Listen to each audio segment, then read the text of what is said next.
आज हमारे बीच है सुनील शर्मा जी, वरिष्ठ कांग्रेस नेता। आइए उनसे बात करते हैं चुनाव की चर्चा।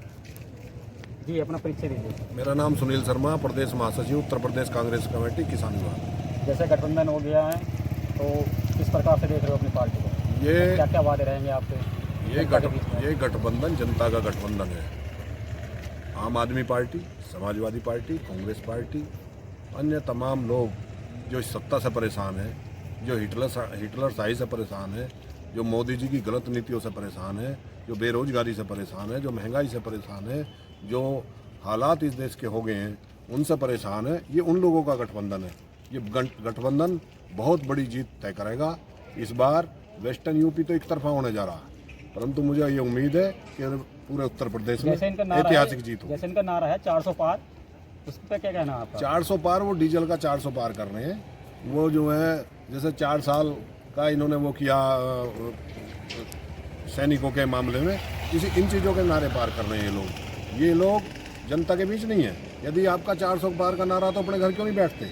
फिर क्या जरूरत है आपको चुनाव लड़ने की जब आपकी 400 सीट फिक्स है? इसका मतलब तो ये है कि कहीं ना कहीं ये जो है जनता की अवहेलना कर रहे हैं। जनता जिसको चाहेगी, जनता जनार्दन है, जनता सर्वोपरि है। पब्लिक इस देश के लोग जिसे चाहेंगे वो 400 पार करेगा, वो जीत करके आएगा, समझे ना? ऐसा कुछ नहीं है। या तो आप ये कहो कि हमारा फिक्स हो गया तब 400 पार है, फिर तो 500 पार भी हो सकता, फिर तो 545 पार भी हो सकता। जैसे आप जनता के बीच में जा रहे हैं, उनकी क्या प्रतिक्रिया निकलती है? जनता की प्रतिक्रिया बहुत अच्छी है। लोग महंगाई से त्रस्त हैं, लोग बेरोजगारी से त्रस्त हैं, पढ़ाई की जो स्थिति है उससे त्रस्त हैं। आपने देखा यहाँ कोई भी ऐसा हॉस्पिटल नहीं है सरकारी जिसमें सारी सुविधाएं हों।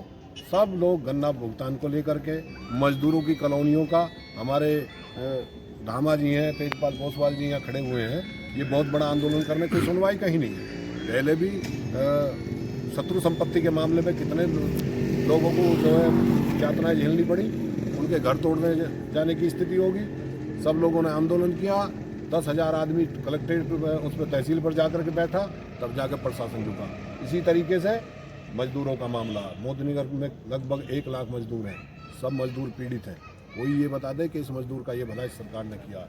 26 कॉलोनियाँ हैं मोदी जी की जो फैक्ट्रियों से संबंधित हैं, उनकी संपत्तियों को किस तरीके से खुर्द-बुर्द किया जा रहा है, कितना बड़ा घोटाला उसमें। हमारे साथी लोग उसको उठा रहे हैं, हम इनके साथ खड़े हैं, शहर की जनता साथ खड़ी है, वो देख रही है। और यदि ये लोग फिर जीत गए तो बेच देंगे सारे देश को ही।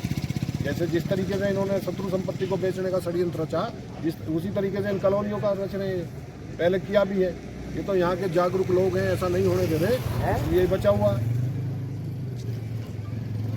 अब हमारे बीच में हैं देवराज धामा जी, विधानसभा अध्यक्ष। ये इनकी प्रतिक्रिया लेते हैं। जी धामा जी, बताइए, आप जैसे आप जनता के बीच में जा रहे हैं तो कैसा मिल रहा है आपको? देखिए, जनता से बहुत अच्छा रेस्पॉन्स मिल रहा है। जनता क्या, भाजपा के कार्यकर्ता भी रुख को देखकर हमारे साथ है। हमारे साथ रोज नए कार्यकर्ता भाजपा के रोज जुड़ रहे हैं। दूसरी बात, अभी 400 पार की बात चल रही थी, अगर ऐसा होता तो कल गाजियाबाद में आए माननीय प्रधानमंत्री जी खाली सड़क की तरफ हाथ हिला रहे, सबने देखा, वो वीडियो आपके चैनल पे भी था। और अगर इनकी ऐसी ही स्थिति होती तो प्रधानमंत्री को धक्के खाने की जरूरत पड़ती? ऐसा कतई नहीं है। ये 400 हार रहे हैं। और अगर इन्होंने कुछ काम किया होता, देखिए काम का तो जिक्र कर ही नहीं रहे, या फिर हिंदू पोलराइज करने के, हिंदू मुस्लिम पोलराइज करने के चक्कर में है। हटा दिया, राम मंदिर बना दिया, और भी बताते हैं अपनी योजना, ये बता रहे हैं। लेकिन अब जनता समझ चुकी है, जनता उसे डायरेक्ट अपने आप से जोड़ कर देख दिया। तो उससे हमें क्या फायदा? कोई अडानी के अलावा किसी ने एक प्लॉट नहीं खरीदा। ये यही तो कहते कि जमीन वहाँ कोई खरीद नहीं सकता, विकास होगा, सबको वहाँ घर वहाँ सब रहने लगे, कुछ नहीं हुआ। वो फ्लॉप इनका आप देख रहे होंगे, राम मंदिर की बात नहीं कर रहे, वो मामला फ्लॉप, वो भी सब समझ गए। सब, मैंने कहा ना, अब सब अपने आप से जोड़ के देख रहे हैं। मैं हूँ या पंडित जी हैं, सुनील शर्मा जी या कोई भी, भाई इस मंदिर से मुझे क्या लाभ? सर्वव्यापी है श्री राम, सबके कण कण में है, कोई वहीं है। दूसरी बात, जहाँ वो ढांचा था उससे 3 किलोमीटर दूर मंदिर है। हम उस चीज़ में, अब तो मंदिर के मसले में जाना ही नहीं चाहते। लेकिन पढ़ाई, सिंचाई, दवाई, सब चीज़ में फेल है सरकार, पूर्ण रूप से फेल है। अभी आपने देखा होगा दूर जाने की जरूरत नहीं, अपने मोदी नगर में देख लो।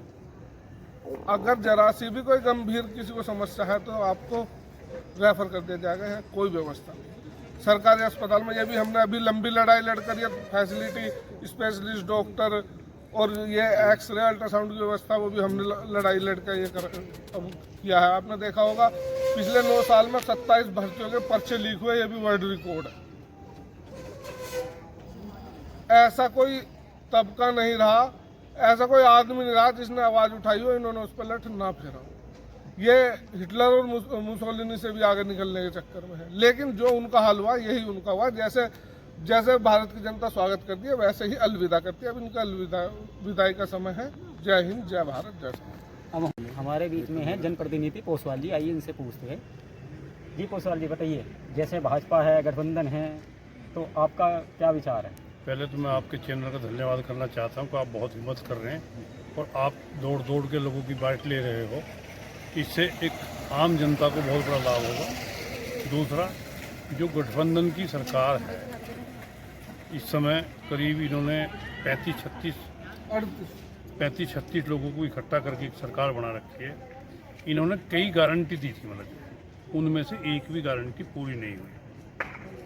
रोजगार देने की गारंटी, पेट्रोल सस्ता देने की गारंटी, मतलब जो लोगों को खाना देने की गारंटी, रोजगार देने की गारंटी, स्वास्थ्य देने की गारंटी, वो कोई भी एक भी गारंटी इनसे पूरी नहीं हुई। और अगर गारंटी पूरी हो जाती तो मोदी जी को सड़क पे पैदल नहीं घूमना पड़ता। ठीक है जी। और मेरा तो यहाँ मोदी नगर के जनता के लिए और मोदी नगर की जनता से अपील कि इस चुनाव का बहिष्कार करें, एक भी वोट किसी को ना दें जब तक कि 26 कॉलोनी पर नियमितीकरण ना हो। हमारे साथ है कैलाशनाथ तिवारी जी, आइए इनसे पूछते हैं चुनाव की चर्चा।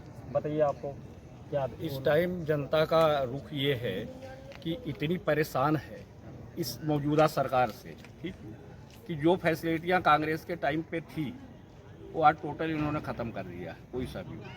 और प्रधानमंत्री जी खुद कहते हैं कि हमारे सांसद एक गांव हर साल गोद लेंगे और उसको शहर बनाएंगे।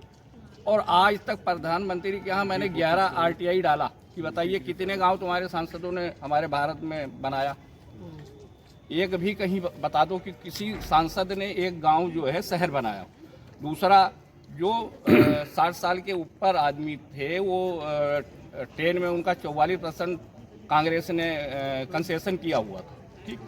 आज उस कंसेशन को भी ये खा गए। एसी में पैसा उससे ज़्यादा कांग्रेस के टाइम से ज़्यादा जाता है, लेकिन कंबल और चद्दर नहीं मिलता। कंबल और तकिया लोग एसी में इसलिए जाते थे कि भैया कंबल चद्दर मिल जाएगा, हमें थैले में लादना नहीं पड़ेगा। तो कंबल चद्दर नहीं देते हैं। केवल राजधानी के अलावा नॉर्मल ट्रेनों में कंबल चद्दर नहीं है एसी में, थर्ड एसी में। अब फर्स्ट क्लास में देते हूँ तो मुझे नहीं पता क्योंकि मैं गया नहीं। है ही नहीं। हाँ, तो ये कंडीशन है। इसलिए जनता इतनी परेशान है कि इनको उतार के फेंकने को तैयार है। 10 साल हो गए वो गोद के गोद में ही अब लोग उन्होंने चलना शुरू नहीं करा।